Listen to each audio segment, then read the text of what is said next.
എമ്മാനെ കാണുന്നില്ലല്ലോ. എന്റെ എമ്മാനെ ഒന്ന് വേഗം വന്നേ.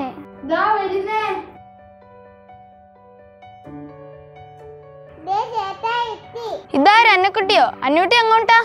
നീ എന്താ താമസിച്ചേ? ഞാൻ നിയോഗം എഴുതി വെക്കുമായിരുന്നു. ചേച്ചി നിയോഗം എഴുതിയോ? ആ, ഞാൻ നേരത്തെ എഴുതി വെച്ചു. ഇന്ന് നമ്മൾ എന്നാത്തിനാ പള്ളി പോകുന്നേ? ഇന്ന് കുരിശുവര തിരുനാളാണ്. അച്ഛൻ നെറ്റിയിൽ കുരിശ് വരച്ച് അതിന് ഇന്നാണോ? അതെ, നമ്മൾ നെറ്റിയിൽ കുരിശ് വരച്ച് നോമ്പിലേക്ക് പ്രവേശിക്കുകയാണ്. സമയമായി, വേഗം പള്ളിയിൽ പോവാം.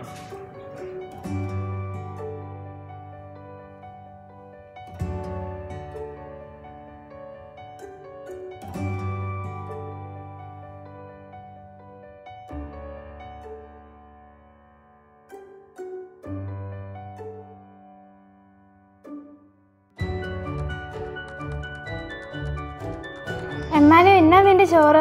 ഇന്ന് ചോറ് വേണ്ട, ഇന്ന് ഉപവാസമല്ലേ.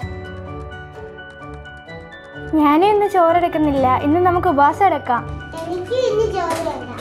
അന്നക്കുട്ടി ഇന്ന് ഉപവാസം എടുക്കണ്ട. അന്നക്കുട്ടി കൊച്ചു കുഞ്ഞല്ലേ. അന്നൂട്ടിയുടെ കയ്യിൽ എന്നാ ഒരു പൊതി?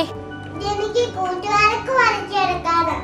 മിടുക്കി, നെറ്റിയിലെ കുരിശ് മായ്ക്കാതെ നോക്കണേ. അന്നക്കുട്ടി, ഇന്ന് നമ്മുടെ കൂട്ടുകാരോടൊക്കെ ഈശോയെ കുറിച്ച് പറയണം. നമുക്ക് ഈശോയെക്കുറിച്ച് പറയാൻ കിട്ടുന്ന ഒരവസരം നഷ്ടപ്പെടുത്തരുത്. ഉപവാസത്തിൻ്റെയും പ്രാർത്ഥനയുടെയും പരിത്യാഗത്തിൻ്റെയും പുണ്യദിനങ്ങൾ. ഏവർക്കും അനുഗ്രഹപ്രദമായ നോമ്പുകാല ആശംസകൾ.